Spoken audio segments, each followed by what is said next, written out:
Americans target you? I think it could be a couple of reasons. One of them is that they're very keen on using what's called metadata. They'll take my telephone's metadata and say that it's been next to Abu Firas Suri. That's interesting. And it's next to this Al-Qaeda operative, and it's next to this one who ends up going over to ISIS. Well, what is he doing with all of these people? We don't like that. That makes us unhappy. He's got an American passport. We can do away with him and not worry about it. I think that that's probably one of the chief reasons.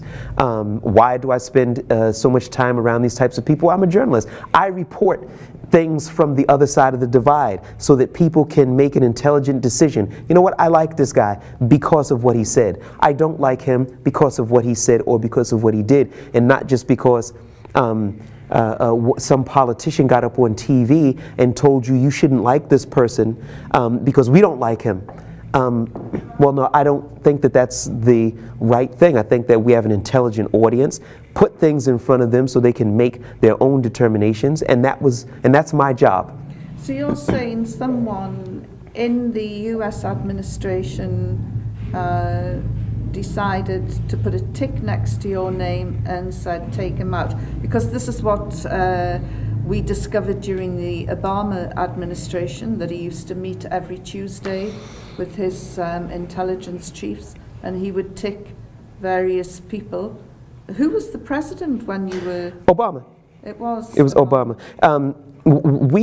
I received information from the air base where the drone attacks take off from, and people who saw that OGN was an organization that was reporting a side that never gets reported, and told me to watch out, to beware.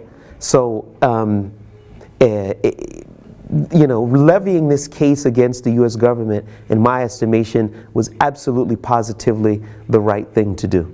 Does it feel personal? You know, I mean, America's first black president, and he targets you? No, it didn't feel personal at all, because Obama went to Cairo in Egypt, and he said assalamu alaikum, and the crowd went wild, and the people lost their minds, and they said everything's going to be okay from here. Well, it didn't really turn out like that, and I wasn't fooled by that. Domestically, did he do some good things? Yes, he did. Domestically, did he bring about health care and other things? Yes, he did. But I think that when it came to Muslims and a lot of foreign policies pertaining to Muslims, he got it big time wrong. I really think he got it. He really got it wrong. And the new guy, Donald Trump?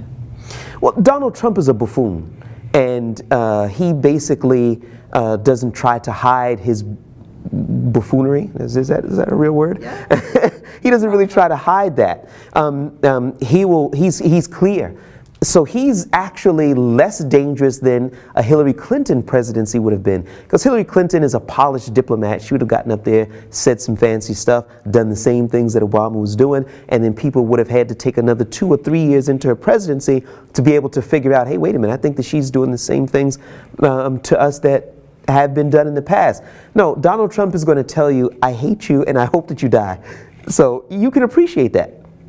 And your lawyers, where is the case standing at the moment in the American court? Well, the case was filed in Washington, D.C. It continues. It's been dubbed as one of, no, not the one of, the most important a case since this war on terror began. Because if you look at the car that I was in, I had no reason to survive. The entire front part of the car was blasted off. It's laying on its side, facing in the opposite direction.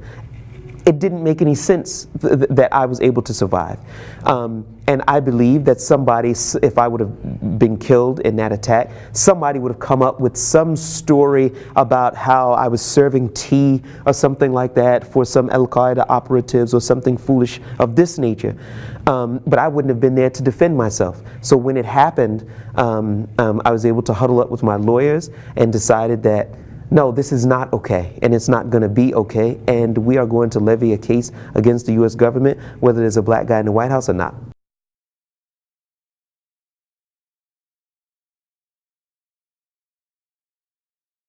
you.